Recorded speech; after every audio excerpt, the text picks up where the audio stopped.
স্টেশনের রেলগাড়িটা মাইপা চলে ঘড়ির কাঁটা, প্ল্যাটফর্মে বৈশা ভাবি কখন বাজে 12টা, কখন বাজে 12টা।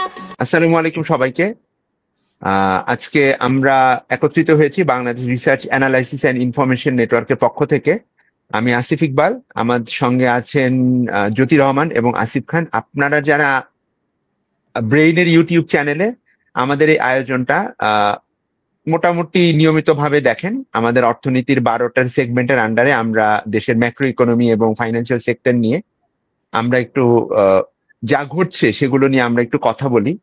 পত্রপত্রিকায় বা বিশ্লেষকরা যেভাবে চিন্তা করেন তার সঙ্গে আমরা আরো কিছু অ্যাড করতে পারি কিনা, বা সেখানে দর্শকরা বা পাঠকরা যা পান না সেগুলো আমরা কিছু আনতে পারি কিনা, আমরা সেই চেষ্টাটা নিয়মিত করে যাওয়ার একটা অংশ হিসেবে ওবি এবং ম্যাক্রো অ্যান্ড ফাইন্যান্সের আজকের এপিসোডে আপনাদের সবাইকে স্বাগতম।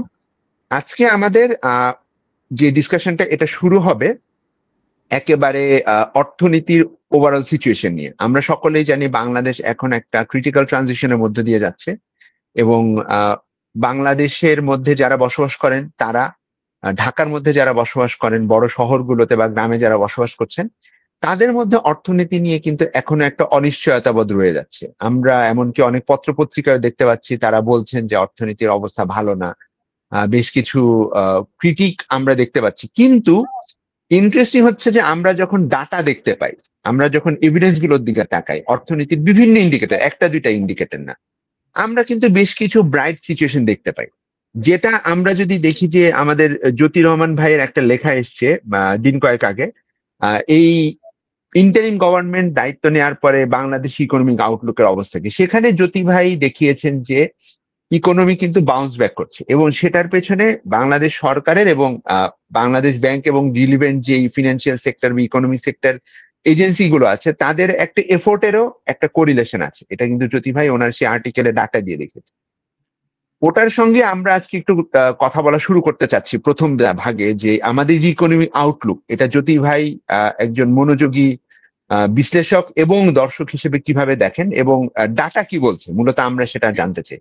ওভার টু ইউ জ্যোতি ভাই, যে এখন আপনি কি দেখছেন বাংলাদেশ ইকোনমিতে, বিশেষ করে গত প্রায় 1.5 বছরের মধ্যে, এবং সামনে কি দেখা যাচ্ছে ডাটার ভিত্তিতে? অলরেডি আমাদের world bank, IMF, Asian development ব্যাংকের লাস্ট যে প্রজেকশনটা সেগুলো চলে এসছে, আমাদের বেশ কিছু ম্যাক্রো ইকোনমি ইন্ডিকেটরের আপডেটও চলে এসছে। তো ওটার প্রেক্ষিতে আপনার ভিউটা কি, আপনি এখন কিভাবে বাংলাদেশ ইকোনমিকে দেখছেন?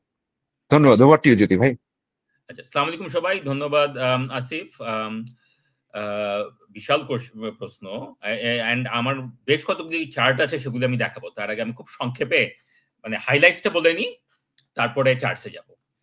আচ্ছা, সো প্রথমে হচ্ছে যে ইকোনমি স্টেবিলাইজ হয়েছে।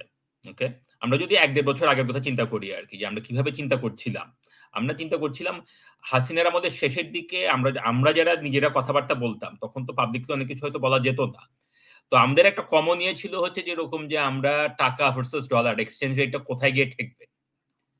ওকে, সো 2024-এর প্রথম ভাগের দিকে আমরা মোটামুটি মানে 150 টাকাতে তো যাবেই, এটা একটা খুব কমন ইয়ে ছিল।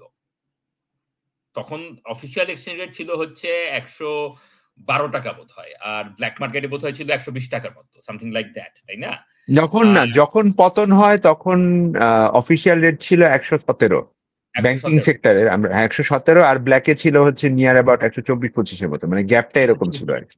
গ্যাপটা এরকম ছিল, এবং আমরা তখন ইয়ে করতাম যে এরকম, যে এটা মানে বছর খানেকের মধ্যে এটা তো 150 পর্যন্ত যাবেই, তারপরে আরো কত যেতে পারে, এরকম মানে অনেক স্ক্যারি কথাবার্তা হতো আর কি। এন্ড ইনফ্যাক্ট আমি তখন মনে করতাম, ইফ আই রিমেম্বার কারেক্টলি, যে I was one of the more মানে কনজারভেটিভ ওয়ান্স। আমি তখন ইয়ে করতাম যে না, অত খারাপ হয়তো হবে না, আমিও বলতাম যে 150 পর্যন্ত হয়তো যাবে। ঠিক আছে, সেখানে আমরা এখন যেটা দেখতে পাচ্ছি আর কি, যেরকম টাকা has been stable, reserves have been stable, হ্যাঁ, so import arrears have been paid off. Hasina যাওয়ার পরে আমরা তো অফিসিয়ালি জানি যে প্রায় 4 বিলিয়নের মতো arrears ছিল, তাই না? 4 বিলিয়নের বোধহয় একটু বেশি ছিল। These things have been paid off. আমরা ব্যাংকিং নিয়ে আজকে বোধহয় বেশি ডিটেল কথা বলবো না, বিকজ ব্যাংকিং নিয়ে we should probably talk in more detail some other day. কিন্তু আমরা এটুকু হয়তো বলতে পারি আর কি, যে এরকম যে এগেইন 2024-এর অগাস্ট সেপ্টেম্বরে আমরা যে ভয়টা পেতাম সেই ভয়টা আমরা এখন পাচ্ছি না, হুইচ ইজ যে লিটারালি ব্যাংক রান হবে, যে মানে মানুষজন ব্যাংকে গিয়ে টাকা তুলতে চাইবে, টাকা দিতে পারবে না, এবং সেটা নিয়ে মানে লিটারালি মারামারি হবে, এরকম ভয়টা বোধহয় আমরা কেউ আর পাচ্ছি না। So things have stabilised. এবং ইলেকশনের পরে একটা recovery is expected by everybody. IMF, world bank, ADB তারা তাদের যেসব অফিসিয়াল ফোরকাস্ট দিয়েছে সবাই করছে যে ইলেকশনের পরে ইকোনমিক রিকভারি হবে। So these are on the upside. কিন্তু এর মধ্যে অনেক নিউয়ান্সেস আছে, এন্ড সেইটাই আমি এখন চার্ট দিয়ে দেখাবো। So what I would say is, যে চার্ট কি দেখা যাচ্ছে? দেখা যাচ্ছে তো না? স্ক্রিন দেখা যাচ্ছে, একটা স্ক্রিন দেখা যাচ্ছে আর কি। সো আমি যেটা করবো আর কি, যেরকম যে go through this, and Asif Khan and Asif Iqbal আপনারা আমাকে বলবেন যে okay what do mean by this, এটার কি হচ্ছে, এন্ড সো অন, যাতে করে আর কি আমাদের দর্শকদের বুঝতে সুবিধা হয়। ঠিক আছে? এখানে প্রেজেন্টেশনটা দুইটা পার্ট হবে। প্রথমটা হচ্ছে কন্ডিশনস, এটা ব্যাকওয়ার্ড লুকিং, যে আমরা গত বছর খানেকে কি দেখতে পাচ্ছি, আর আরেকটা হচ্ছে আউটলুক, যেটা একটু ফরওয়ার্ড লুকিং। আচ্ছা, সো কন্ডিশনস এর মধ্যে আমরা প্রথমে দেখি যে ইকোনমিক অ্যাক্টিভিটিস এন্ড ডিমান্ড। প্রথম চারটাতে হচ্ছে যে আমাদের রিকভারি হ্যাজ, জুলাইয়ের পরে একটা রিকভারি শুরু হয়েছিল, কিন্তু বছরের মাঝামাঝি নাগাদ মনে হচ্ছে যে রিকভারিটা একটু থেমে যাচ্ছে। সো এখানে কি হচ্ছে, কেন থেমে যাচ্ছে, what is going on here? So particularly economic growth, GDP growth, June quarter 2025 compare to June quarter 2024, ওই একটা বছরে গ্রোথ হ্যাজ বিন 3.5%-এর নিচে, 3.4%। So this is a question, যেরকম যে রিকভারিটা কেন সাস্টেইন হলো না, কেন রিকভারিটা আরো পিক আপ করলো না, and this is a point I will come back to in the outlook section. ঠিক আছে? আমরা কি দেখতে পাই? আমরা দেখতে পাই যে ইন্ডাস্ট্রি সেকশন, সার্ভিসেস দুইটাই স্লো করেছে। এটা আমরা অন্য ডাটাতেও দেখি, আমরা দেখতে পাচ্ছি যে ইন্ডাস্ট্রিয়াল প্রোডাকশন রিকভারিটা এখনো স্ট্রেংথেন হচ্ছে না, এখনো গ্রোথ 3-4%-এর মধ্যে থাকছে। ওকে, এখনো মানে হচ্ছে জুলাই পর্যন্ত, আমাদের এই ডাটাটা আছে জুলাই পর্যন্ত, কিন্তু এক্সপোর্ট কিন্তু বাড়ছে। সো দিস ইজ ইন্টারেস্টিং, যে এক্সপোর্ট বাড়ছে কিন্তু domestic production is not picking up. Okay, imports বাড়ছে, ইম্পোর্টস ইজ রিকভারিং। হাসিনার আমলে 2023 সালে 24 সালের শুরুতে ইম্পোর্টস ওয়ার কন্ট্রাক্টিং, মানে অ্যাকচুয়ালি ফল করছিল। কারণ কি ছিল? কারণ ছিল যে তখন প্রচুর ইম্পোর্টস রেস্ট্রিকশন ছিল। ওকে, সো জুলাইয়ের পরে, অগাস্টের পরে, ইন্টারিম সরকার ক্ষমতায় আসার পরে ওনারা অনেক ইম্পোর্ট রেস্ট্রিকশন যেগুলো ছিল সেগুলো তুলে দেন। Okay, even and as a result imports have been growing. আমাদের নেসেসিটি যেগুলি আছে, আমাদের energy products, food imports, these are rising. So imports বাড়ছে, এক্সপোর্ট বাড়ছে, কিন্তু domestic production is not recovering at that strong pace. So this is actually একটা interesting ইয়ার, যে কেন হচ্ছে না, and I'll come back to কেন হচ্ছে না। আগে প্রথমে আমরা দেখি যে কি হচ্ছে। Domestic private demand has been very weak. Domestic private demand বলতে আমরা কি বুঝাই? ডোমেস্টিক প্রাইভেট ডিমান্ড মানে হচ্ছে ডোমেস্টিক কনজাম্পশন, হাউসহোল্ড কনজাম্পশন, এবং ডোমেস্টিক প্রাইভেট ইনভেস্টমেন্ট মানে বিজনেস ইনভেস্টমেন্ট। সো এই ডোমেস্টিক ডিমান্ড যদি স্ট্রং থাকে তাহলে পরে সেটা রিফ্লেকশন দেখতে পাওয়া উচিত ট্যাক্স রেভিনিউতে। কারণ কি? কারণ হচ্ছে যে আমরা যেটা ট্যাক্স, গভর্নমেন্ট যে ট্যাক্স কালেক্ট করে, ট্যাক্সটা তো কোনো একটা ইকোনমিক অ্যাক্টিভিটির উপরে বা ডিমান্ডের উপরে হবে। So for example income tax, মানুষের ইনকাম বাড়লে পরে ইনকাম ট্যাক্স বাড়বে। Value added tax, so consumption বাড়লে পরে ভ্যালু অ্যাডেড ট্যাক্স বাড়বে।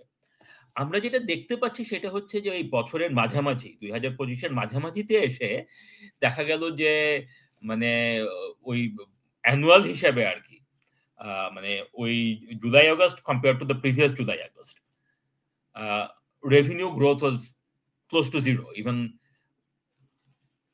মানে basically tax revenue ground to a halt. Okay, so again it's a puzzle যে আমাদের এক্সপোর্ট বাড়ছে, আমাদের ইম্পোর্ট বাড়ছে, কিন্তু ডোমেস্টিক ডিমান্ড এত উইক কেন? Looking at the expenditure side, non development expenditure, development expenditure দুইটাই কিন্তু অ্যাকচুয়ালি পজিটিভ ছিল বছরের মাঝামাঝি পর্যন্ত। And then private sector demand, আরেকটা ইয়ে হচ্ছে private sector credit. Private sector credit growth has been slowing. এই জিনিসটা নিয়ে আমরা গত এপিসোডে কথা বলেছিলাম, ইনভেস্টমেন্ট নিয়ে আমরা যখন কথা বলেছিলাম, যে ব্যাংকগুলির তো আপনার লেন্ডিং ক্যাপাসিটি কমে এসছে, প্রচুর বিজনেসেস তারা তাদের বোরোয়িং ডিমান্ডও কমে এসেছে। সো প্রাইভেট সেক্টর ক্রেডিটেও আমরা উইকনেস দেখি। আমরা খুব একটা স্ট্রেংথ দেখছি না যে ইলেকট্রিসিটি ডেটাতে। সো আমরা যদি এখন এটা সামারাইজ করি অল অফ দিস থিংস, আমরা যেটা দেখতে পাই সেটা হচ্ছে যে আমাদের এক্সপোর্ট থেকে আমরা একটা পজিটিভ ইম্পেটাস পাচ্ছি, পজিটিভ শক পাচ্ছি বা পজিটিভ সাপোর্ট পাচ্ছি, বিকজ এক্সপোর্টস আর বুমিং। এই চার্টটাতে আমরা যেটা দেখলাম যে এক্সপোর্টস আর বুমিং, আসলে booming, they are growing by about 20% a year. ওকে,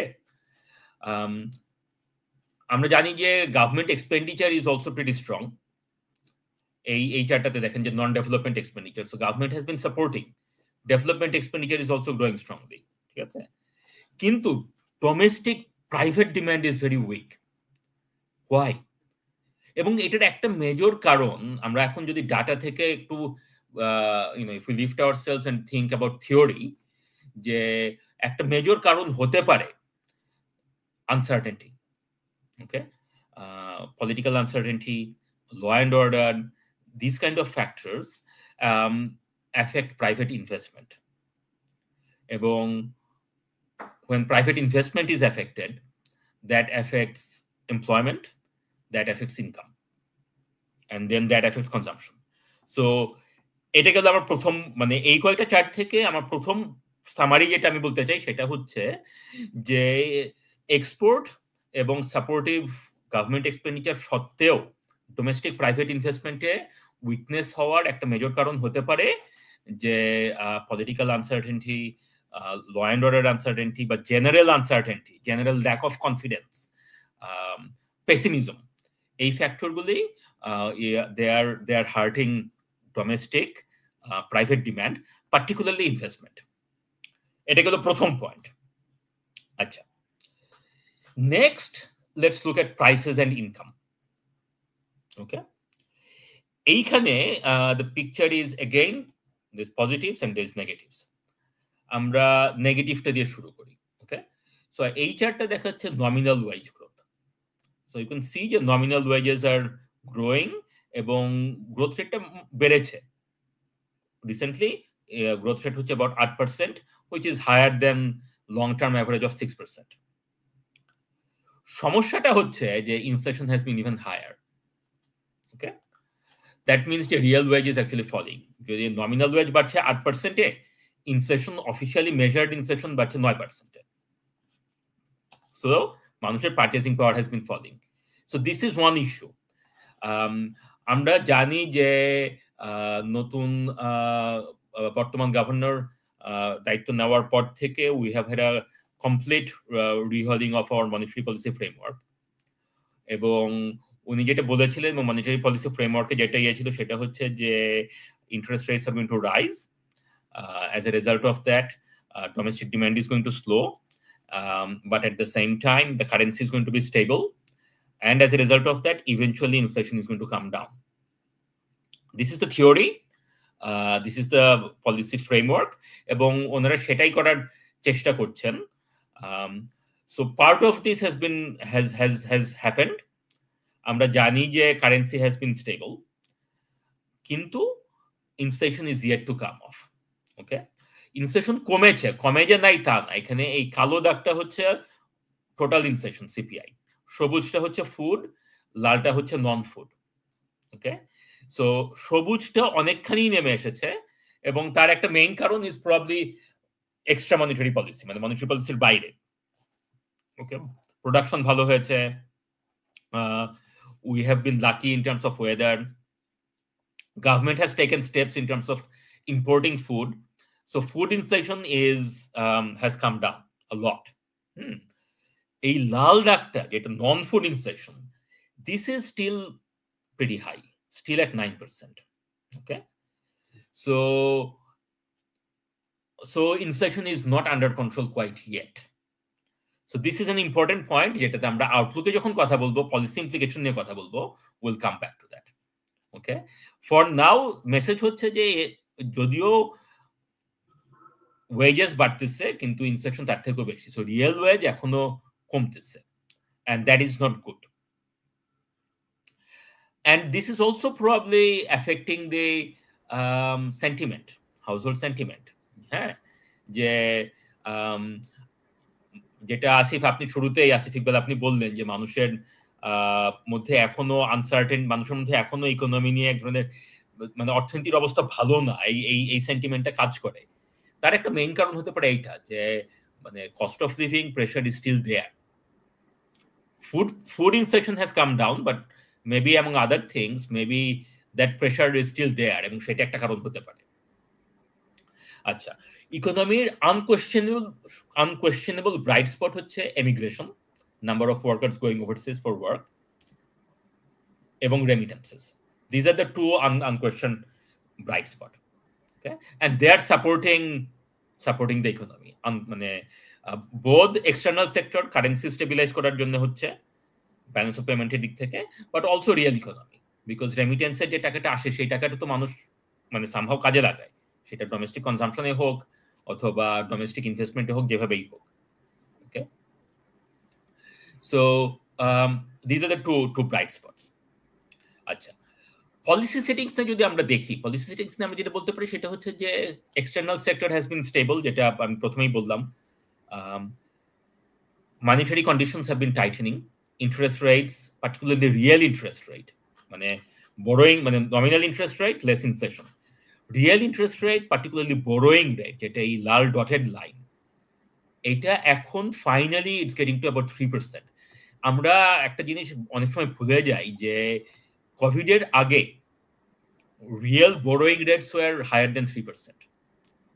তারপরে কোভিড এর পরে আসলো 9-6 রেট, এবং 9-6 রেটে দেখা গেল যেটা হলো আর কি যে borrowing rates were capped at 9%, inflation was higher than that, so real borrowing rate became negative.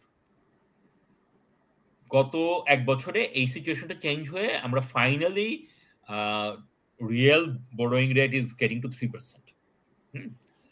Again, এখানে আমি যদি বলি যে একটা ইম্পর্টেন্ট টেকঅ্যাওয়ে হচ্ছে যেরকম যে টাইট মনিটারি পলিসি, আসলে মনিটারি পলিসি কতখানি টাইট এবং আরো কতদিন টাইট থাকতে হবে, দিস ইজ আ কোয়েশ্চেন। এবং এই জিনিসটা আমরা একটু পরে, এটার একটা ইম্পর্টেন্ট পলিটিক্যাল ইমপ্লিকেশনস আছে, সেটাতে আমরা যাব। Okay, and finally fiscal recalibration বলতে আমি কি বুঝাচ্ছি যে credit to public sector has been coming down, মানে the growth in the credit to public sector এখনো পাবলিক সেক্টরে বাড়ছে, মানে this things always grow, most things always grow in the economy, কিন্তু গ্রোথটা অনেক কমে আসছে। আমরা আগে দেখলাম যে প্রাইভেট সেক্টরের ক্রেডিট গ্রোথ কমে আসছে, but public sector credit growth কমে আসছে। ওকে, ইন কন্ট্রাস্ট জিনিসটা যদি এরকম হতো যে প্রাইভেট সেক্টর ক্রেডিট গ্রোথ কমতেছে আর পাবলিকটা বাড়তেছে, তাহলে পরে জিনিসটা ভালো হতো না, বিকজ ওইটা হলে পরে যেটা হতো সেটা হচ্ছে যে government is raiding the money market and telling the banks যে আমাকে টাকা দাও, প্রাইভেট ইনভেস্টরকে টাকা দিও না। That's not a good thing. Okay, এখন সেইটা হচ্ছে না, গভর্নমেন্ট ক্রাউডিং আউট করতেছে না, and that is an important thing এখানে। so if I summarize all of that, সেটা হচ্ছে যে মনিটারি পলিসি এবং ফিসকাল পলিসি আর both fairly tight।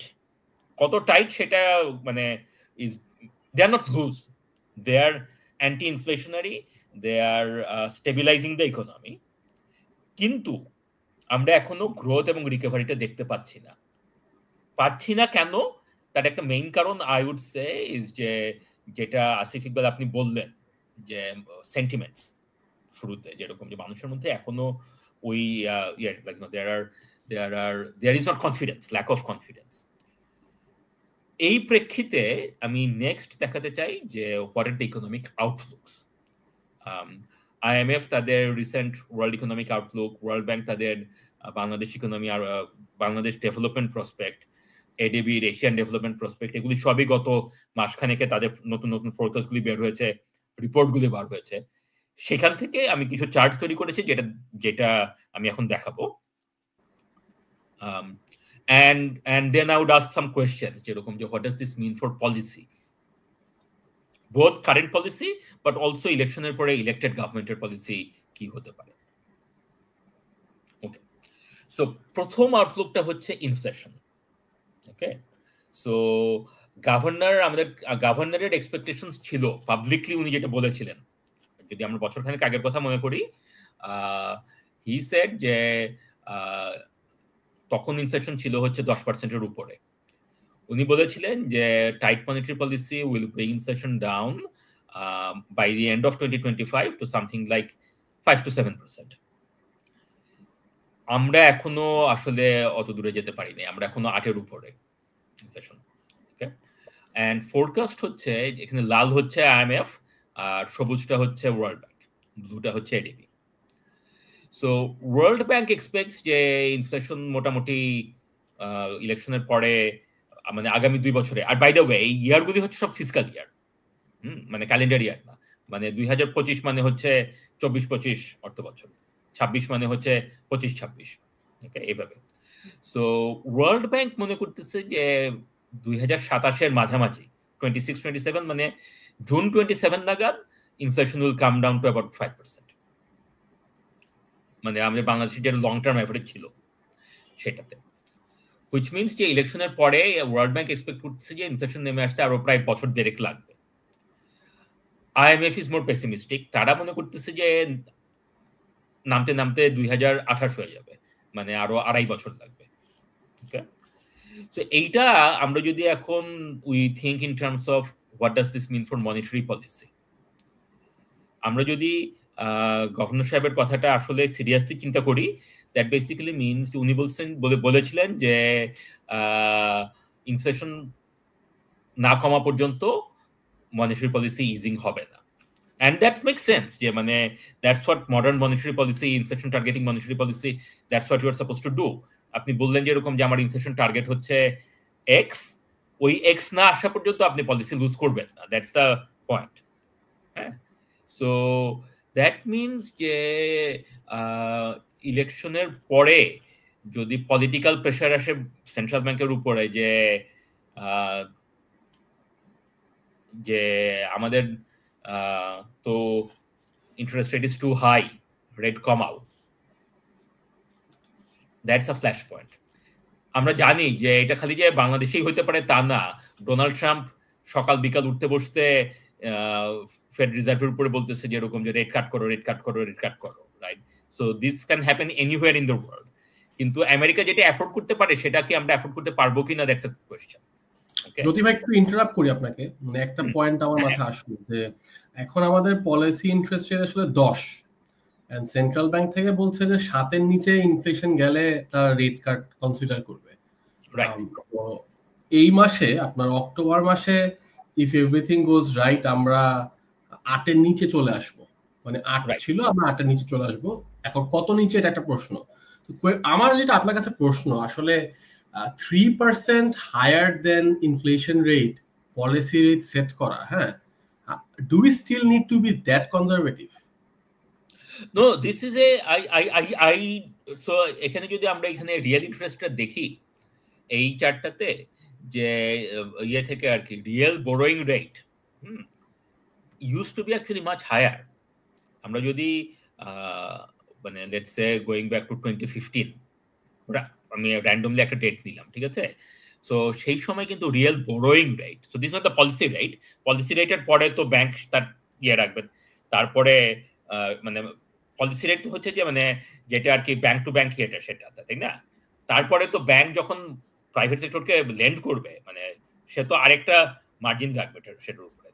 সো সব ধরে real borrowing rate use to be about 5%, তার মানে হচ্ছে যে inflation plus around 5% roughly, right? So আমরা কিন্তু এখনো সেই তার থেকে নিচে। সো আমরা যদি ওইভাবে চিন্তা করি যে is it tight or is it মানে it's a question, how tight is it? So this is going to be one of the issues হচ্ছে যে আর কি যে এই প্রশ্ন I think would be actually very important question ইলেকশনের পরে যে at what point do you want to start cutting interest rate? Okay, যদি ইনফ্লেশন কমে আসে তাহলে পরে খুবই ভালো, সবকিছু ফাইন, কিন্তু যদি ইনফ্লেশন কমতে দেরি হয় then we may have a problem. So this is going to be a challenge, right, that the policymakers will have to navigate. On the upside, economic recovery. So the ulta dikta hocche je inflation jodi problem hoy, opportunity ta hocche economic recovery. So ekhane amra je dekhte pacchi je World Bank ebong ADB, they are pretty optimistic. They expect je election er pore the economy is going to start recovering.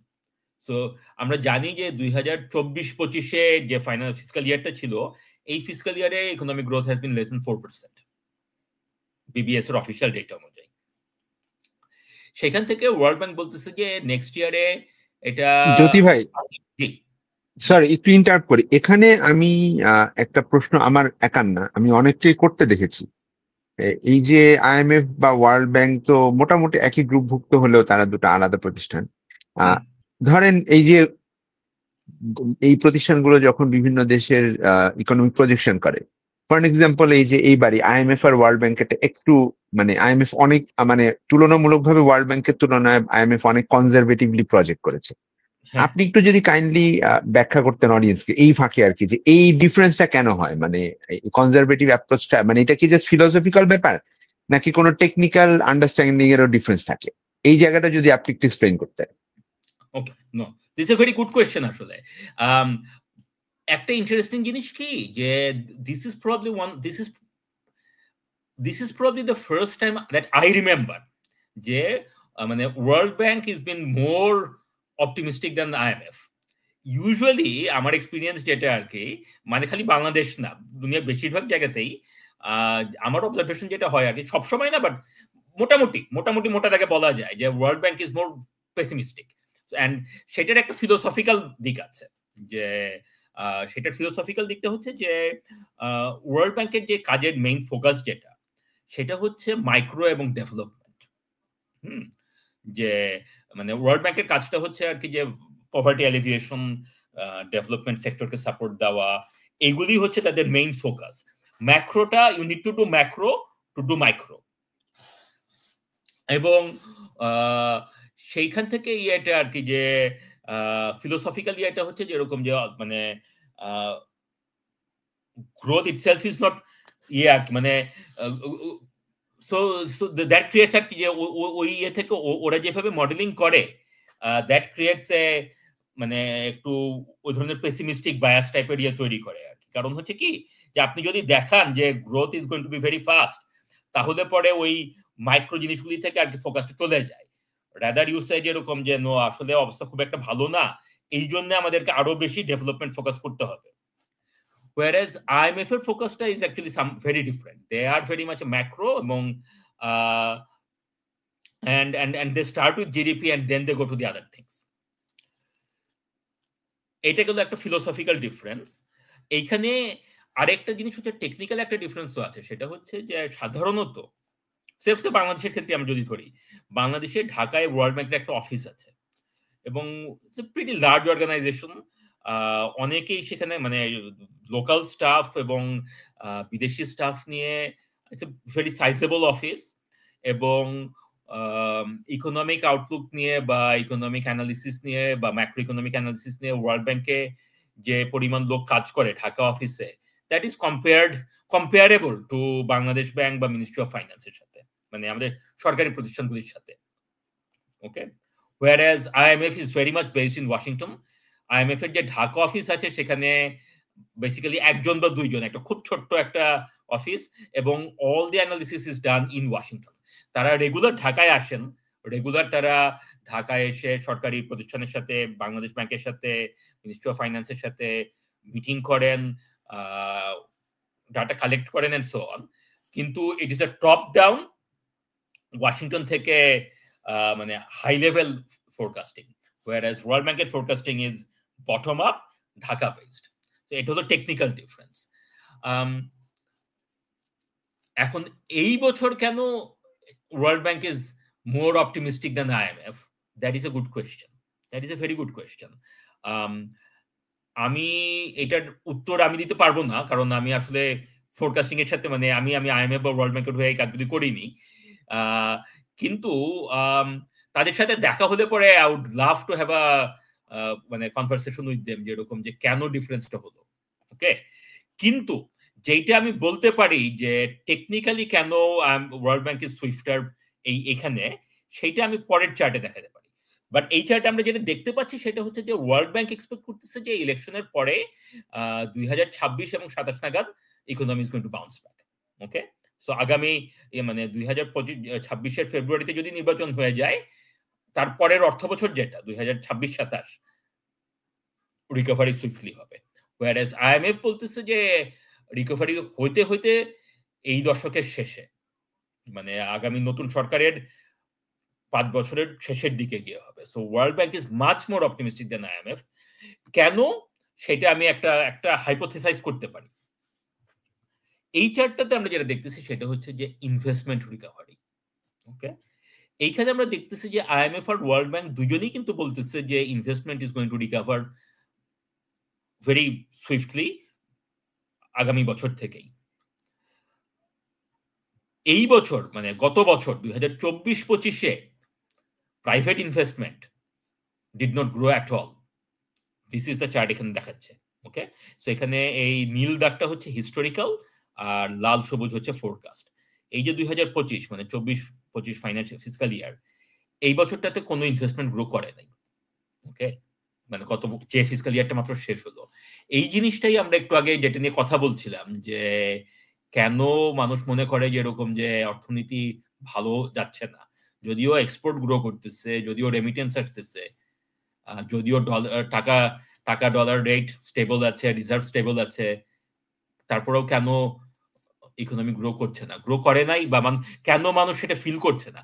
কারণ হচ্ছে যে investment, এই জিনিসই আমরা ডাটাতে দেখতে পাচ্ছি যে 2024-25-এ investment was not growing at all, private investment was not growing at all.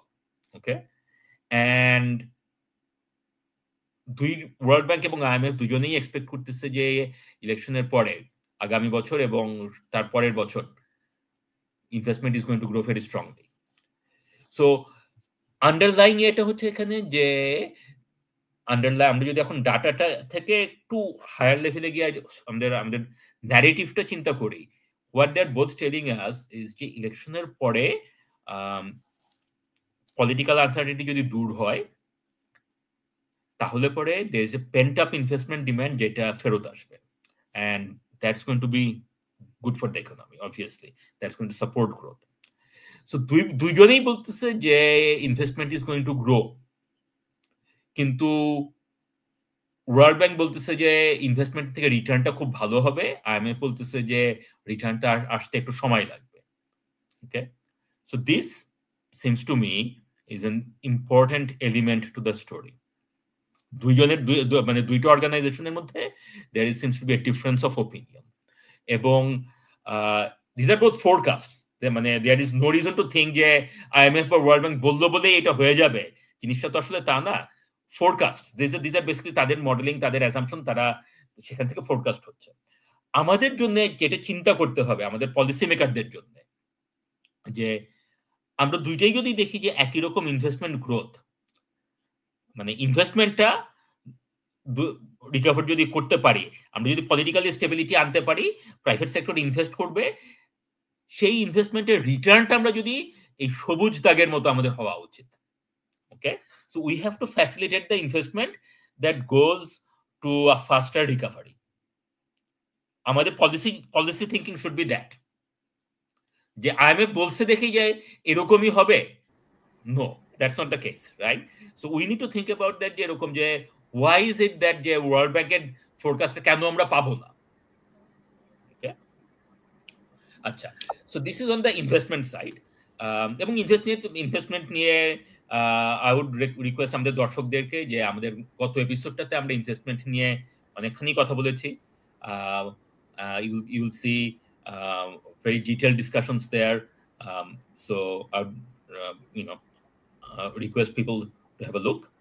আচ্ছা, একটা জিনিস যেখানে IMF পার্টিকুলারলি মনে করতেছে, this is A interesting chart, এবং এইটা নিয়ে আমাদেরকে আরেকটু চিন্তা করতে হবে, সেটা হচ্ছে যে IMF বলতেছে যে yes investment is going to recover, but যখন শেয়ার রিলেটিভ টু জিডিপি, মানে investment to ratio GDP, it's not going to recover কোভিডের আগে যে লেভেলে ছিল সেই লেভেল পর্যন্ত। ওকে, সো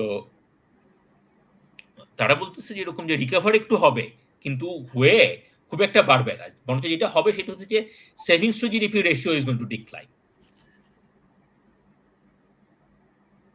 সো এইখানে তাহলে পরে এটা হচ্ছে যে এরকম যে ওকে, আমাদের যদি ইনভেস্টমেন্ট আমরা বাড়াতে চাই, তো আমাদের তো একটা সিক্লিক্যাল রিকভারি ওভারডিউ, সেটা তো আমাদের অন টপ অফ দ্যাট আমরা যদি ইনভেস্টমেন্ট আমরা যদি আসলে 7% 8% করে গ্রো করতে চাই আমাদের long term development challenge meet করার জন্য, তাহলে পরে তো আমাদের ইনভেস্টমেন্ট টু জিডিপি রেশিও বাড়াইতে হবে। কিন্তু আমাদের সেভিংস যদি কমতে থাকে, তাইলে পরে আমরা কেমনে ইনভেস্টমেন্ট টু জিডিপি রেশিও বাড়াবো, এটা একটা কোয়েশ্চেন। এবং আমরা যদি ডোমেস্টিকলি সেভিংস থেকে আমাদের ইনভেস্টমেন্ট নিড মিট না করতে পারি, তাহলে আমাদের বাইরে থেকে বড় করতে হবে। বড় করা মানে হইতেছে যে কারেন্ট অ্যাকাউন্ট ডেফিসিট আবার বাড়তে থাকবে। জি, জ্যোতি ভাই, একটা প্রশ্ন ছিল এই জায়গাটাতে, আপনি যে IMF এর প্রজেকশনে যে কমেন্টটা ওরা করেছে যে আমাদের একটু মিডিয়াম টার্মে গিয়ে সেভিংস টু জিডিপি রেশিও কমে যেতে পারে, আপনার মতে এটা মানে ওদের আন্ডারস্ট্যান্ডিং এ বা ওদের আন্ডারস্ট্যান্ডিং এক্সপ্লেইন করতে গিয়ে আপনার কাছে কি মনে হয় যে এই যে সেভিংস টু জিডিপি রেশিও কমে যাওয়ার কারণটা কি? এটা কি হতে পারে যে আমাদের জিডিপি গ্রোথ আমাদের সেভিংস গ্রোথের চেয়ে অনেক বেশি হারে বাড়বে, এটার প্রজেকশন, নাকি আমাদের সেভিংস কমা শুরু করবে মানুষের যদি সেভিংসটা কমা শুরু করে, সেটা কি এই কারণে ঘটবে যে আমার এমপ্লয়মেন্ট অপরচুনিটি বাড়বে না? এটা একটা ব্যাখ্যা হতে পারে। আরেকটা হতে পারে যে আমার ওয়েজ বাড়তেছে না, আমার ওয়েজ কমতেছে। আরেকটা হইতে পারে যে তাদের আসলে মানে লিভিং এক্সপেন্ডিচার অনেক বেড়ে যাচ্ছে। কোন ফ্যাক্টরটা এই প্রজেকশনটাকে ড্রাইভ করছে বলে আপনার কাছে মনে হচ্ছে?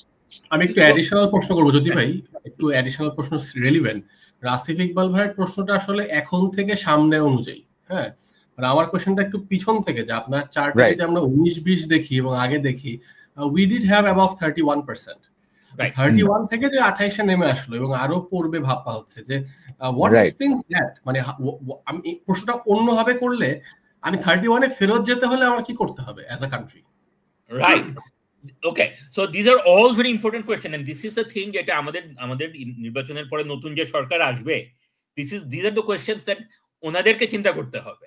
যে again IMF ফোরকাস্ট করছে বলেই যে হবে তা তো না, IMF ফোরকাস্ট যদি না হয় সেটার জন্য আমরা কি করতে পারি, কি করা উচিত। হ্যাঁ, মানে ওনাদের কাছে আমাদের প্রত্যাশাটা কি হবে, আমরা ওনাদের কাছে কি ইন্টারভেনশন চাইবো, যাতে ওই যে আসিফ যেটা বললো যে আমাদের 16-17 পর্যন্ত যে সিচুয়েশনটা ছিল, ওখান থেকে আমাদের 18 পর থেকে যে ডিক্লাইন করতে করতে, মানে সবকিছু তো এখন কোভিড গিয়েছে, একটা বড় রেজিম গিয়েছে, ভালো কথা, কিন্তু আমাদের তো জিনিসটা থেকে বের হইতে হবে, আমাদের তো একটা রিকভারি লাগবে। তো ওইটাই যে আপনার মতে কি মনে হয় যে IMF এর প্রজেকশনের কারণটা কি, যে এটা যে তারা মনে করছে যে নেক্সট গভর্নমেন্ট করে ইন্টারভেনশন করবে না, বা নেক্সট গভর্নমেন্ট কি ইন্টারভেনশন করলে আমাদের এই জিনিসটা আসলে হবে না, এই জিনিসটা একটু জানতে চাচ্ছেন আপনার কাছ থেকে।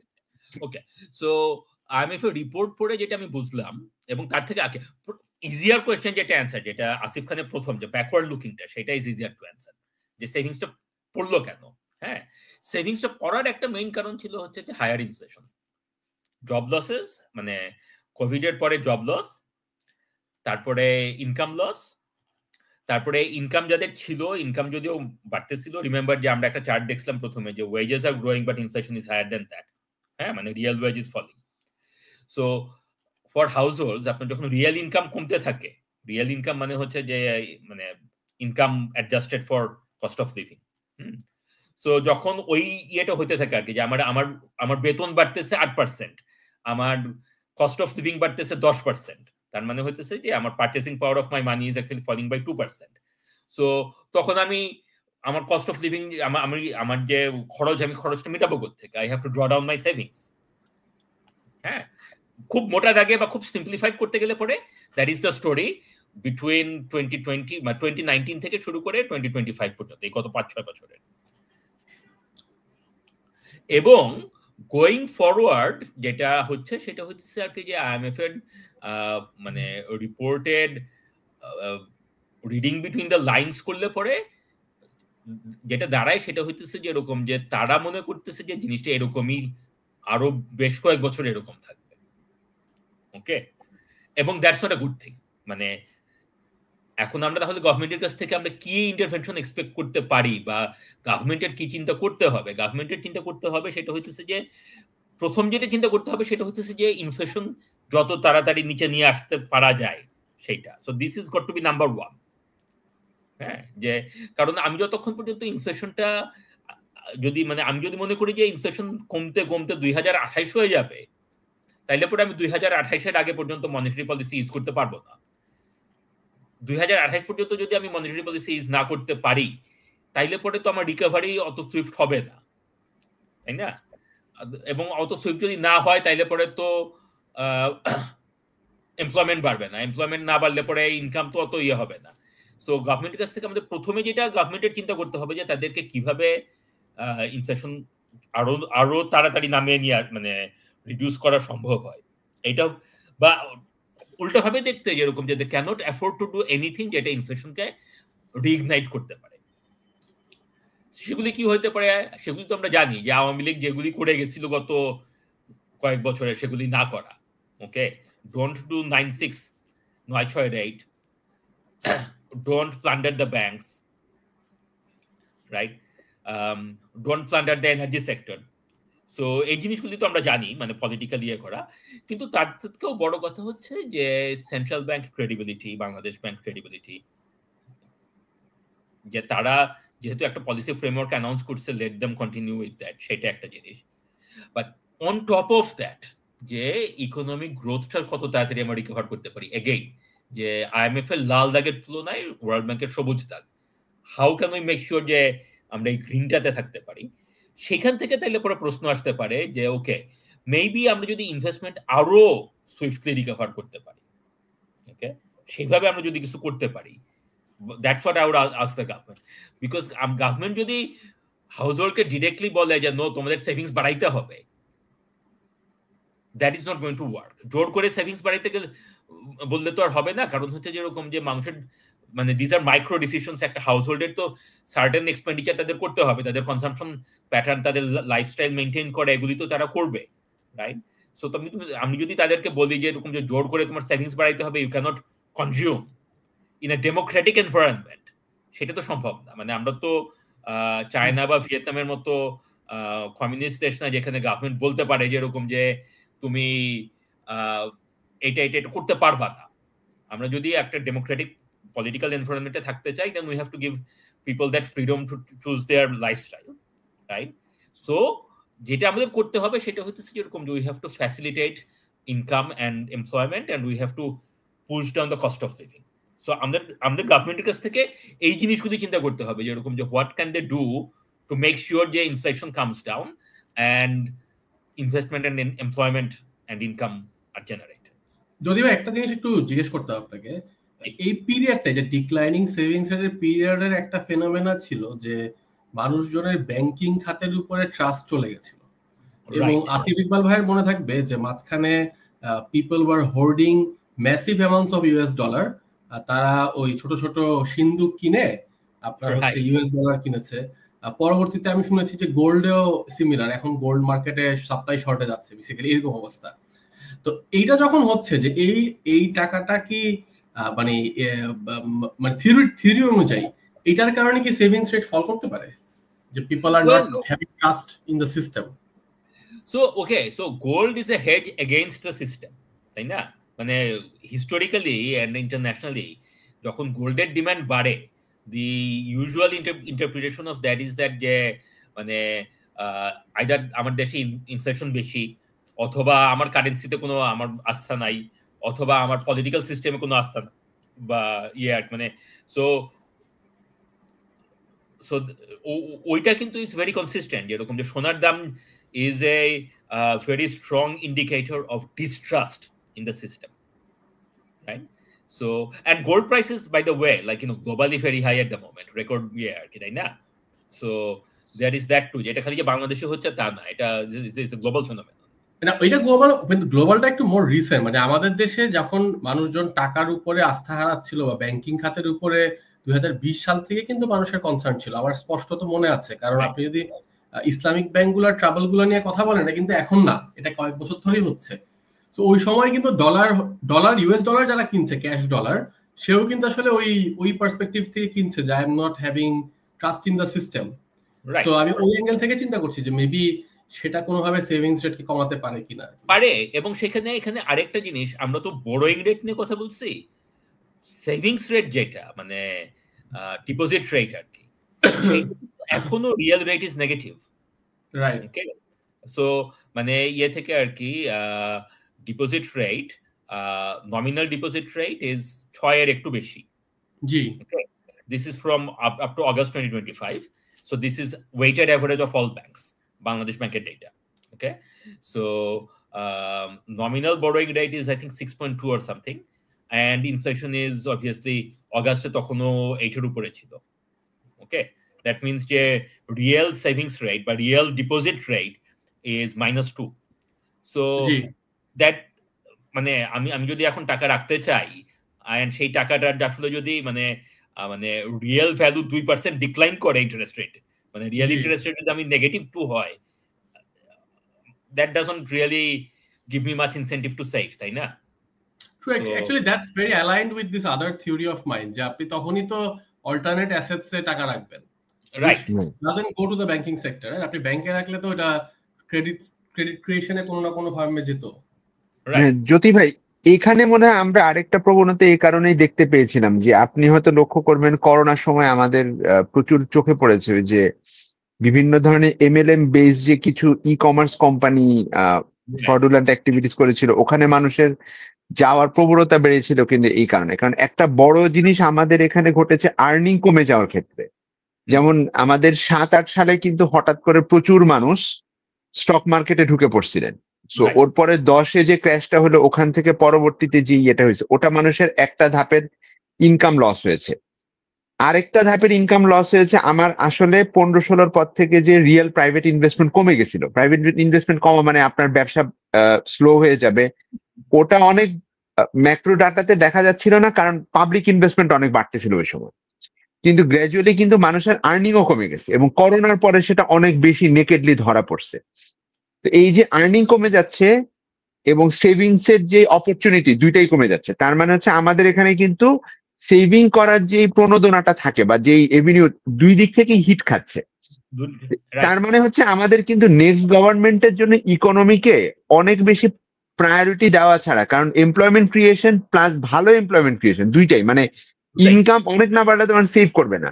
এবং পাশাপাশি তার মানে আমি আপনাদের আলোচনাতে যেটা বুঝতেছি, নেক্সট গভর্নমেন্টের জন্য একদম আমরা যেটা বলতে পারি আর্জেন্ট প্রায়োরিটি হচ্ছে যে কোনো মূল্যে বিজনেস এনভায়রনমেন্টটাকে ফ্যাসিলিটেট করতে হবে, মানে সেইটা ল অ্যান্ড অর্ডারকে ফিক্স করতে হবে, পলিটিক্যাল ইনস্টেবিলিটিটাকে এফোর্ড করা যাবে না, এবং ফিনান্সিয়াল সেক্টরকে ভাইব্রেন্ট করতে হবে, নাহলে তো আমার লোন আসবে না, মানে ক্রেডিট আসবে না। তার মানে হচ্ছে যে এইগুলো মানে ইকোনমিকে একদম টপ মোস্ট প্রায়োরিটি দেওয়া ছাড়া আমি নেক্সট গভর্নমেন্টের তো আর কোনো ওয়ে দেখতেছি না, মানে সে তো মানে দেশ চলবে না টাইপের অবস্থা। ঠিক আছে, এই জিনিসটা ইয়ে করা দরকার ছিল। থ্যাংক ইউ জ্যোতি ভাই, আপনি ইয়ে করেন। আরেকটা জিনিস যেটা ইয়ে করতে হবে সেটা হচ্ছে যে credibility is the most important thing. হ্যাঁ, সো আমরা যদি বা মানে নেক্সট গভর্নমেন্ট আসার পরে ওনারা যদি প্রথমেই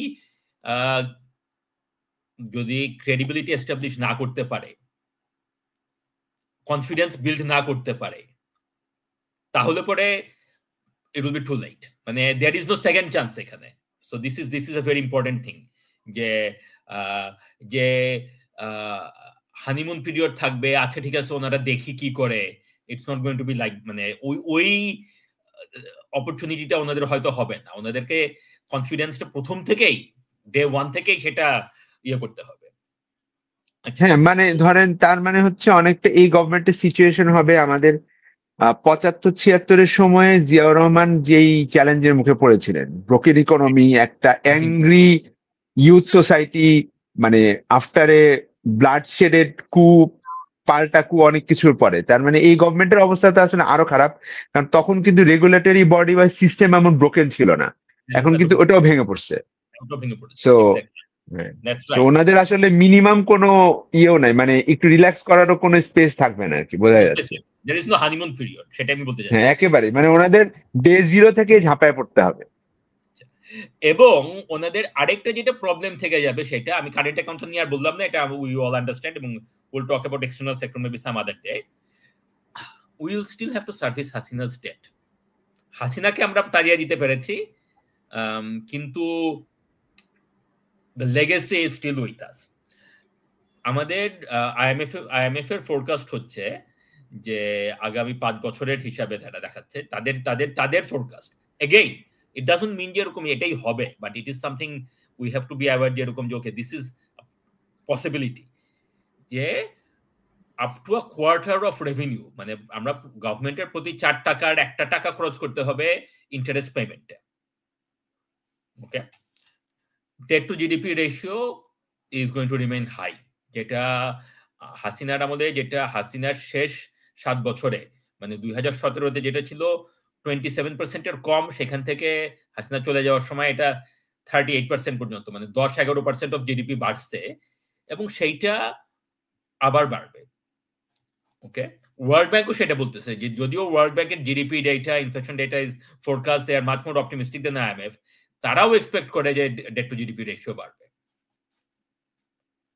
সো আমাদের দেনাও বাড়বে, এবং আমাদের ইন্টারেস্ট এক্সপেন্ডিচার, মানে সুদের খরচ, একটা সাইজেবল অ্যামাউন্ট অফ রেভিনিউ সেটার পিছনে যাবে, দিতে আমরা আর কি। সো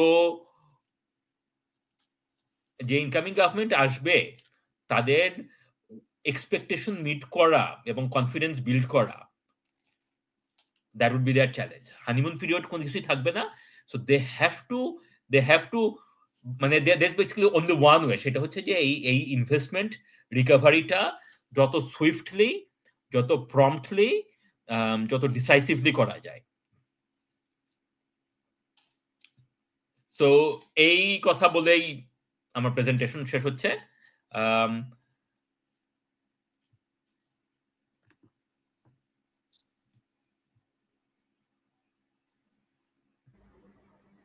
জি, জ্যোতি ভাই, তাহলে প্রেজেন্টেশন শেষ হলো। I am just removing the slides. আচ্ছা, থ্যাংক ইউ জ্যোতি ভাই। মানে আজকে মোটামুটি আমাদের এটাই প্ল্যান ছিল, আমাদের শুরুতেই, মানে শুরু থেকে শেষ পর্যন্ত আমরা একটানা আমাদের ম্যাক্রো ইকোনমি নিয়ে আমরা খুব ডিটেইলি একটু আলোচনা করব, কারণ এটা নিয়ে আমাদের অর্থনীতি 12টার কোনো এপিসোডেই কখনো এত ডিটেইলে আমরা এখনো আলোচনা করিনি, যেহেতু অলরেডি ইন্টারন্যাশনাল প্রতিষ্ঠানগুলোর বেশ কিছু প্রজেকশন বের হয়েছে, আমাদের একটা পিরিয়ডিক্যাল ন্যাশনাল ডাটাগুলো এসছে, আমরা যেটা কম্পেয়ার করতে পারি। আমরা আবার বলেছি যে আমরা কিন্তু আলোচনা করেছি সব অ্যাভেইলেবল ডাটার ভিত্তিতে, এবং আমরা চেষ্টা করছি যে হাঞ্চ, ক্লিক বেইট এগুলোর বাইরে গিয়ে একটু আলোচনা করা। এই জায়গাটায় আমি এখন একটু আসিফ খানের কাছে যাব, যে আসিফ খানের মতামতটা কি। মানে এই যে জ্যোতি ভাই যেটা বললেন, ইকোনমিক রিকভারি লক্ষণ দেখা যাচ্ছে, অনেকগুলো আবার গ্রিন জায়গা আছে, যেমন ইনভেস্টমেন্ট হচ্ছে না, সেভিংস টু জিডিপি রেশিও উন্নতির ইন্ডিকেশন নেই। তো এটার একটা রিফ্লেকশন কিন্তু আমরা দেখতে পাচ্ছি স্টক মার্কেটে। স্টক মার্কেট কিন্তু আমাদের এখনো পর্যন্ত, মানে বলা হয় হচ্ছে যে যেগুলো আমরা ব্লু চিপ শেয়ার বলি, এই ব্লু চিপ শেয়ার বা যেগুলোর এখনো পর্যন্ত ডিভিডেন্ড পে আউট রেশিও ভালো এবং সামনে সেগুলোর দামও মানে বেশ ভালো রকম এফোর্ডেবল জায়গায় চলে গেছে কিন্তু মার্কেটের দিকে যদি আমরা তাকাই। এরপরেও কিন্তু এখনো ট্রানজেকশন সেভাবে বাড়ছে না। মানে আমি অনেস্টলি বলি, আমি ইন্ডেক্সের দিকে কখনো খুব বেশি তাকাই না, আমি দেখি যে ট্রানজেকশন ভলিউমের কি অবস্থা, ট্রানজেকশন অপটিমালি বাড়ছে না, এবং মানুষের পার্টিসিপেশনের ব্যাপারে যে ইন্টারেস্ট, মানুষ যে, বা ইভেন ইলেকশনের পরেও যে ইনভেস্টমেন্ট কতটুকু বাড়বে না বাড়বে, যেটা আমরা এর আগে দেখতাম নতুন গভর্নমেন্ট আসলে একটা ইয়ে বাড়ার চান্স থাকতো। আপনি যদি আমাদের ক্যাপিটাল মার্কেট সিচুয়েশনটা সম্পর্কে একটু বলতেন, প্লাস বন্ড মার্কেটে আমরা রিসেন্ট যে ডেভেলপমেন্টটা দেখতে পাচ্ছিলাম, যে ট্রেজারি বিল বন্ডের রেট কিন্তু গত 4-5 বছরের মধ্যে সবচেয়ে কম পর্যায়ে নেমে এসেছে। তো এইগুলো আমাদের অর্থনীতির সাথে কি রিলেশনশিপ ইন্ডিকেট করছে, বা আমরা আমাদের বিনিয়োগ বা পুঁজি গঠনের ক্ষেত্রে, ব্যক্তিক পুঁজি ইভেন্ট গঠনের মানে পার্সোনাল ফাইন্যান্সের ক্ষেত্রে আমরা এগুলো ডাটাকে কিভাবে এক্সপ্লেইন করতে পারি বলে আপনার মনে হয়? ওভার টু আসিফ খান। আচ্ছা, আমি আগে একটু মানি মার্কেটটা দিয়ে শুরু করব। আপনি যদি জুন মাসের দিকে যান, যখন বাজেটারি নিডসটা অনেক বেশি থাকে, সরকার বিভিন্ন মেয়াদে ট্রেজারি বিল বন্ডের থ্রুতে সে বড় করছিল অলমোস্ট 12.5% রেটে। তো 12.5% borrowing rate for the government is actually considerably high. It's high because আপনার মনে থাকবে যে আমরা বলছিলাম পলিসি রেট হচ্ছে 10-এ। সো তার শর্ট টার্ম বরোয়িংটা আসলে রেটটা লজিক্যালি হওয়ার কথা ছিল পলিসি রেটের কাছাকাছি, বাট দে আর বরিং এট 12.5 ওই রেটটা কিন্তু জুলাই অনওয়ার্ডস কনসিস্টেন্টলি কমে আসছে। কমতে কমতে আপনি যদি আজকে অক্টোবরে যেটা দেখেন, শর্ট টার্মে সরকার বড় করছে হচ্ছে 9.5%-এ। ইভেন এই গত সপ্তাহের আগের সপ্তাহে 5 বছরের একটা বন্ড অকশন হলো, সেখানেও সরকার 9.5%-এ বড় করেছে।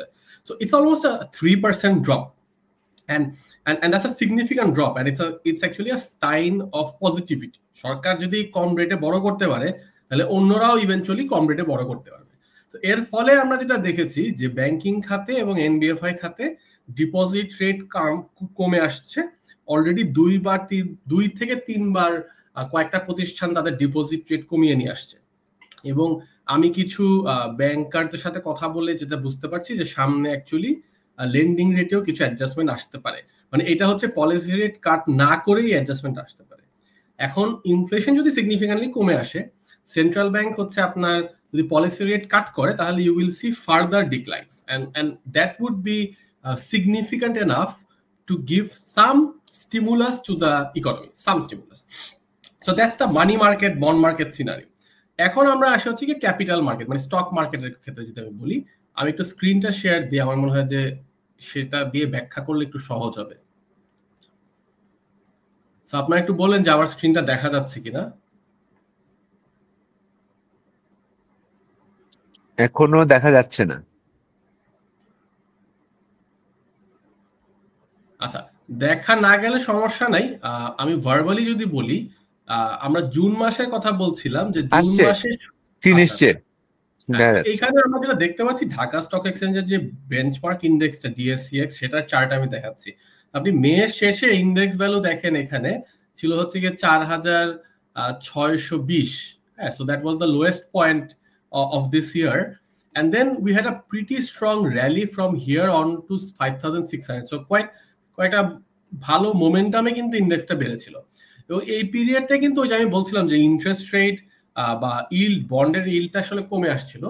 বাট ইন্টারেস্টিং বা সারপ্রাইজিং পার্টটা হচ্ছে এর পরের পার্টটা, এই যে এইখান থেকে যে ড্রপটা আপনার আসছে, এই পার্টটা ইন্টারেস্টিং, কারণ এই পুরানো টাইমে কিন্তু ম্যাক্রোর কিছু কিছু পজিটিভ ডিরেকশন চলে আসছিল। যেরকম এফএক্স রিজার্ভ, ও কিন্তু এর মধ্যেই বেড়েছে। এফএক্স রিজার্ভ গত বছরে, 1 বছর আগে প্রায় 19 বিলিয়নের মতো ছিল, যেটা এখন 27 বিলিয়নের উপরে। এন্ড দেন আপনার হচ্ছে গিয়ে যে এছাড়াও আমি যে বললাম যে বন্ডের ইল্ড কমে আসছে। এই এনভায়রনমেন্টে মার্কেট আসলে পড়ার কথা না, হ্যাঁ, কিন্তু মার্কেট পড়ে গেছে। যেখানে বাড়ার কথা লোয়ার ইল্ডের কারণে, এখানে কমে গেছে। So we had to try to figure out যে আসলে কি কারণে পড়তে পারে। তো দেয়ার আর 2 ব্রড ক্যাটাগরিজ যেটার কারণে মানুষ হয়তো মানে একটু নার্ভাস ছিল। একটা ক্লিয়ারলি পলিটিক্যাল, এটা আমরা মানুষজন ইনভেস্টরদের সাথে কথা বলে বুঝতে পারছি যে তাদের মধ্যে অনেক প্রশ্ন, অনেক ভয়, অনেক সংশয়। যেরকম একটা কমন পয়েন্ট হচ্ছে গিয়ে যে ইলেকশন কি আদৌ ফেব্রুয়ারিতে হবে কি হবে না, হলে কি হবে বা না হওয়ার কনসিকুয়েন্স কি। হ্যাঁ, আরেকটা প্রশ্ন হচ্ছে যে ইলেকশন হলে আসলে কে জিতবে, হ্যাঁ, এবং যে জিতবে সে কি আসলে দেশ সঠিকভাবে পরিচালনা করতে পারবে কিনা। তো এই প্রশ্নগুলা, এই কনসার্নগুলা আপনার ডেফিনেটলি সোশ্যাল মিডিয়াতে যেভাবে ছড়াচ্ছে, সেভাবে বিনিয়োগকারী, শেয়ার বাজারের বিনিয়োগকারীদের মধ্যেও সিগনিফিক্যান্টলি ছড়াচ্ছে। তো এইটা আই থিঙ্ক যে বিগেস্ট ফ্যাক্টর। এছাড়া কিছু ফ্যাক্টর আছে আপনার, যেগুলো হচ্ছে গিয়ে যে কিছু কনসার্ন তৈরি করেছিল। যেরকম এর মধ্যে 3টা বড় ল নিয়ে হচ্ছে এসইসি কাজ করছে। এর মধ্যে সব থেকে ফার্স্ট যেটা গ্যাজেটেড হতে যাচ্ছে সেটা হচ্ছে margin law, margin rules. So margin rules নিয়ে মানুষের কিছু দ্বিধা, ভয়, সংশয় ছিল যে এটা নতুন যেই ভার্সনটা আসবে সেটা কি টু রেস্ট্রিকটিভ হয়ে যাবে কিনা, যদিও আমাদের আন্ডারস্ট্যান্ডিং হচ্ছে যে সেটা মোটামুটি একটা প্র্যাকটিক্যাল ডকুমেন্টই আমরা এক্সপেক্ট করতে পারি, বাট মানুষের মধ্যে ভয় তো থাকতেই পারে আর কি। সো এই দুটা ফ্যাক্টরের কারণেই আসলে বাজারটা পড়েছে। এখন যদি ওভার টাইম সামনের দিকে আমরা দেখি যে ইলেকশনের টাইম লাইন গুলা আরো মানে আমরা আরো ক্ল্যারিটি পাচ্ছি, ক্যান্ডিডেটস অ্যানাউন্স হচ্ছে, একটা উৎসব মুখর পরিবেশের দিকে যদি আমরা মুভ করি, হ্যাঁ, ওইটার ক্ষেত্রে কিন্তু মানুষের কনফিডেন্সটা ফিরে আসার চান্সটা বেশি। সো এই মুহূর্তে অ্যাকচুয়ালি আমরা বলছি কিন্তু ইলেকশন রিলেটেড কিন্তু তেমন কোনো বড় অ্যাক্টিভিটি হচ্ছে না, হ্যাঁ, মানে আপনি কিন্তু যে পোস্টারিং এটসেট্রা এটসেট্রা সেগুলো নাই। তো ওটা হয়ে আসলে হয়তো মানুষ কনফিডেন্স পাবে।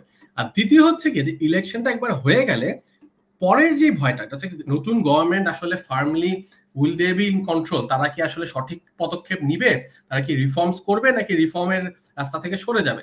দ্য মোমেন্ট তারা মানুষ একটা গাইডেন্স পায় যে না, তারাও অ্যাকচুয়ালি IMF এর প্রেসক্রিপশন যেগুলো আছে সেইটা ফলো করে প্রুডেন্স দিয়ে দেশটাকে চালাবে, সেই ক্ষেত্রে কিন্তু মার্কেট আবার অ্যাডিশনাল মোমেন্টাম পাবে। আর এর মধ্যে ইন্টারেস্ট রেট তো আছে, যদি ইনফ্লেশন কমে আসে সেন্ট্রাল ব্যাংকের টার্গেট অনুযায়ী, সেখানে তো পলিসি রেট কাট তো আছেই।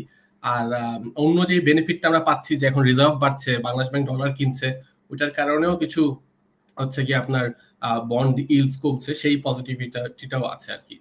তো এইটাই হচ্ছে গিয়ে ব্যাপার। আর আরেকটু কুইকলি বলে ফেলি যে অন্য যে দুইটা গাইডলাইন ক্যাপিটাল মার্কেট নিয়ে কাজ হচ্ছে, সেকেন্ডটা হচ্ছে মিউচুয়াল ফান্ড রুলস, এটার পাবলিক ওপিনিয়নে চলে আসছে এবং গত বৃহস্পতিবার was the last day to give opinion. So আমরা আশা করছি যে within the next couple of months বা এর মধ্যে হয়তো মিউচুয়াল ফান্ড রুলস এর ফাইনাল ভার্সনটা চলে আসবে।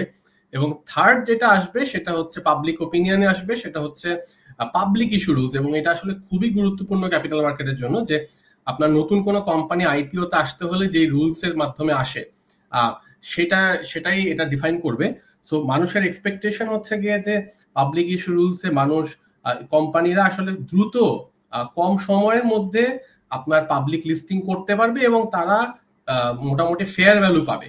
মানে এটা ফিক্সড কোনো প্রাইস না, মার্কেট ড্রিভেন একটা প্রাইস ডিসকভারি প্রসেসের মধ্যে দিয়ে আসবে। এই দুটা হলে আসলে মানে স্টক মার্কেটের ডেপটা বাড়ার যথেষ্ট সুযোগ আছে। তো এই বলে আমার এই ডিসকাশনটা শেষ করছি। অনেক ধন্যবাদ আসিফ।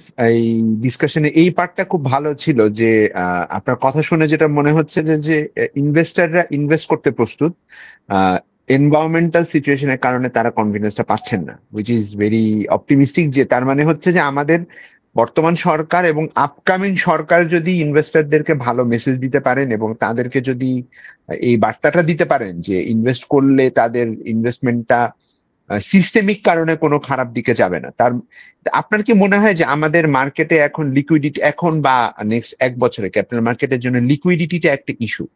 কারণ আমাদের capital market historically money market উপর অনেকখানি ডিপেন্ডেন্ট এবং আমাদের মানি মার্কেট কিন্তু এখনো মানি মার্কেট ইজ ইন মানে যথেষ্ট পরিমাণে স্ট্রং না। তো এটা কি একটা ফ্যাক্টর হতে পারে বলে আপনার কাছে মনে হয়? আসিফ ভাই, বেসিক্যালি এখানে সাইক্লিক্যাল এবং স্ট্রাকচারাল দুইটা প্রশ্ন আছে। হ্যাঁ, সাইক্লিক্যাল পার্সপেক্টিভ থেকে যদি দেখেন যে আমাদের ইন্টারেস্ট রেট, সুদ হার তো আসলে অর্থনীতিতে এখনো অনেক হাই। আপনার ডিপোজিট রেট কয়েকদিন আগে রিসেন্ট টাইমস এর হাইয়েস্ট ছিল। তো যখন সুদের হাই থাকে বিভিন্ন কারণে ফাইন্যান্সের থিওরি অনুযায়ী এবং অন্যান্য ভাবে স্টক মার্কেট ওই লজিকে একটু স্টক প্রাইস লোই থাকার কথা ওই সময়টাতে। এখন যেহেতু আমি বলছি যে ডিপোজিট রেটটা কাট হয়ে আসছে, হ্যাঁ, সো একটা পজিটিভ ট্রান্সমিশন মেকানিজম এখানে কাজ করার কথা। বাট এটার থেকে বড় ফ্যাক্টরটা হচ্ছে স্ট্রাকচারাল ফ্যাক্টর গুলো। আসলে গত দীর্ঘ মানে 10 বছর বা তার বেশি সময় ধরে মানুষ কিন্তু স্টক মার্কেটের উপর আস্থা হারিয়ে ফেলেছে। হ্যাঁ, এটা ওই ব্যাংকিং খাতের মতনই একটা বিষয়, বাট ম্যাগনিটিউডটা আরো অনেক বেশি। ব্যাংকিং খাতের উপর যত আস্থা হারিয়েছে, ক্যাপিটাল মার্কেটের উপরে আরো অনেক বেশি আস্থা হারিয়েছে। হ্যাঁ, এবং এটা একটা বড় ফ্যাক্টর হচ্ছে যে আমাদের পার্শ্ববর্তী দেশগুলোতে স্টক মার্কেটে এখন নতুন ইয়াং জেনারেশন ইনভেস্টর ঢুকছে, তারা মোবাইল অ্যাপ ইউজ করে তারা হচ্ছে কি ইনভেস্ট করে। বাংলাদেশেও অ্যাপ আছে কিন্তু ওই ইয়াং ইনভেস্টর নাই। আপনি আমাদের জেনারেশনের পরের জেনারেশন, আমার ভাইদের জেনারেশন যারা বয়স হচ্ছে গিয়ে ধরেন 25 থেকে 30 বছর বয়সী, ওদেরকে যদি দেখেন তারা কিন্তু কেউ শেয়ার বাজার জানে না, মার্কেটে আসছে না, আসতেছেই না, মানে তারা আসেই না এখানে। হ্যাঁ, ইকোনমিতে যদি আপনার লিকুইডিটি চ্যালেঞ্জটা চলে যায়, যেটা আমরা আশা করছি চলে যাবে, হ্যাঁ, that is not enough to bring all that money in the stock market. The money will come to the stock market যখন স্টক মার্কেটের উপর আস্থা আসবে। এবং দ্বিতীয় আরেকটা পার্ট খুবই ইম্পর্টেন্ট, যে এখানে আপনার এনাফ ইনভেস্টেবল সিকিউরিটিস লাগবে, আপনার ইনাফ ইনভেস্টেবল কোম্পানি লাগবে, এখানে ইনভেস্টেবল বন্ডস লাগবে। হ্যাঁ, সো আপনার ভ্যারাইটি অফ প্রোডাক্টস লাগবে, অল্প কিছু ভালো কোম্পানি দিয়ে আসলে আপনি ভালো ডেপথ ওয়ালা ক্যাপিটাল মার্কেট তৈরি করতে পারবেন না। Thank you very much Asif, মানে খুব ইম্পর্টেন্ট কিছু পয়েন্ট উঠে আসলো আমাদের ক্যাপিটাল মার্কেট এবং পুঁজিবাজার এবং বন্ড মার্কেট বিষয়ে। তো আমাদের এই আজকের যে আলোচনাটা আমরা মোটামুটি শেষের দিকে চলে এসেছি। বেশ একটু দীর্ঘ আলোচনাই হয়েছে, কারণ আমরা চেষ্টা করেছিলাম সামষ্টিক অর্থনীতির একটা পুরো ওভারভিউ নেয়ার, যেটা আমরা চেষ্টা করেছি আনার। তো জ্যোতি ভাই, এই পর্যায়ে আর কিছু আপনার অ্যাড করা আছে? জ্যোতি ভাই মিউট আছে সম্ভবত। Yes, unmuted, thank you. So আমি একটা কথা বলতে করতে চাই, সেটা হচ্ছে যে কনফিডেন্স ইজ দ্য কি। ওকে, সো আমাদের পলিটিক্যাল অ্যাক্টরস যারা আছেন, যারা সামনে নির্বাচনে যাচ্ছেন, এবং ইন্টারিম গভর্নমেন্ট তো they are hopefully on their last few months, political parties যারা ইলেকশনে যাচ্ছেন, I would ask them to think seriously about the economy, because অন্য কোনো কিছুই will not matter. যদি ইনভেস্টমেন্ট রিইগনাইট না করা যায়, নাথিং এলস উইল ম্যাটার। ওনারা যদি ইনভেস্টমেন্ট রিইগনাইট করতে পারেন, যারা ইলেকশনে জিতবেন, যারা হারবেন, they can do all the things. তারা যত সংস্কার করতে চান, যত মানে whatever their election promises and platforms and so on, সবকিছুই তারা করতে পারবেন। কিন্তু যদি রিইগনাইট না করতে পারি, ইনভেস্টমেন্ট যদি রিকভারি না করতে পারি, আমরা কিছুই হবে না। এবং ওনারা যদি মানুষকে কনফিডেন্স না দিতে পারেন, তাহলে পরে investment is not going to recover. আমরা যতই আমাদের এক্সপোর্টস ডিমান্ড থাকুক, আমরা দেখলাম, আমাদের ডাটাতে দেখলাম যে রেমিটেন্সেস আর গ্রোয়িং স্ট্রংলি, এক্সপোর্টস আর গ্রোয়িং স্ট্রংলি গত এক বছরে। যেটা মানে ইন্টারিম গভর্নমেন্টের যেটা আমরা দেখতে পাচ্ছি, যে they have achieved some things, বা they have been able to achieve some things, or they have presided over some good things, কিন্তু আমরা তো সেটা রিফ্লেকশন দেখতে পাচ্ছি না in terms of people's actual income and in terms of people's actual daily living এ। কেন হচ্ছে না? তার কারণ হচ্ছে যে ওই কনফিডেন্সটা নাই, ওই কনফিডেন্সটা নাই, ওই অপটিমিজমটা নাই। ওইটা যদি আমরা না ফেরাতে পারি, এক্সপেকটেশনস যদি আমরা রিভাইভ না করতে পারি, তাহলে পরে nothing else will matter. So this will be my message to the political class, যে আপনারা একটু ইকোনমি নিয়ে চিন্তা করেন। চিন্তা করলে আপনারা যেটা দেখতে পারবেন সেটা হচ্ছে যেরকম, যে আপনারা যদি কনফিডেন্স না দিতে পারেন, পাবলিকও আপনাদেরকে কনফিডেন্স দিবে না। অ্যাবসলিউটলি, মানে এই বার্তাটা খুবই দরকার ছিল। ওনাদেরকে মাথায় রাখতে হবে যে আমাদের এখন মেগা দরকার, মেক ইকোনমি গ্রেট অ্যাগেন। আমরা যদি মেগা মাথায় রেখে কাজ করতে না পারি, আমাদের অর্থনীতি টিকবে না। আমাদের অর্থনীতি না টিকলে ওনাদের রাজনীতিও টিকবে না। এটা ওনাদেরকে আসলে বোঝার কোনো বিকল্পই নেই, এখন আমাদের কোনো উপায় নাই। এবং ওনারা নিজেদের মধ্যে মতদ্বৈততা সবই থাকবে, পলিটিক্যাল রাইভালরি থাকবে, সবই খুবই স্বাভাবিক, এটা আমরা পলিটিক্সে এক্সপেক্ট করি। কিন্তু অর্থনীতিটা যদি আপনারা প্রায়োরিটিতে নেন, অর্থনৈতিক প্ল্যানিংটা জরুরি। আপনারা কি করতে চান সেটা যদি মানুষকে জানাতে পারেন, মানুষকে বোঝাতে পারেন, মানুষও আপনাদেরকে বুঝবে, মানুষও আপনাদেরকে আস্থায় নেবে। এবং ওনাদের বুঝতে হবে যে মানুষ ওনাদেরকে আস্থায় নেওয়ার জন্য প্রিপেয়ার্ড, কিন্তু ওনারা মানুষের আস্থা অর্জন করার জন্য প্রিপেয়ার্ড কিনা, এই ডিসিশনটা ওনাদের। সুতরাং আমরা আজকে রাজনৈতিক দলগুলোর কাছে আমাদের ইকোনমিকে প্রায়োরিটাইজ করার জন্য আন্তরিক আহ্বান জানিয়ে এই পর্যায়ে Bangladesh research analysis and information নেটওয়ার্কের পক্ষ থেকে অর্থনীতি বার্তার আজকের এপিসোড থেকে বিদায় নিচ্ছি। সবাইকে অনেক ধন্যবাদ। সবাই ভালো থাকবেন। নেক্সট এপিসোডে আবার দেখা হবে। আল্লাহ হাফেজ, সবাই ভালো থাকবেন। Thank you very much. আসসালামু আলাইকুম। রেকর্ডিং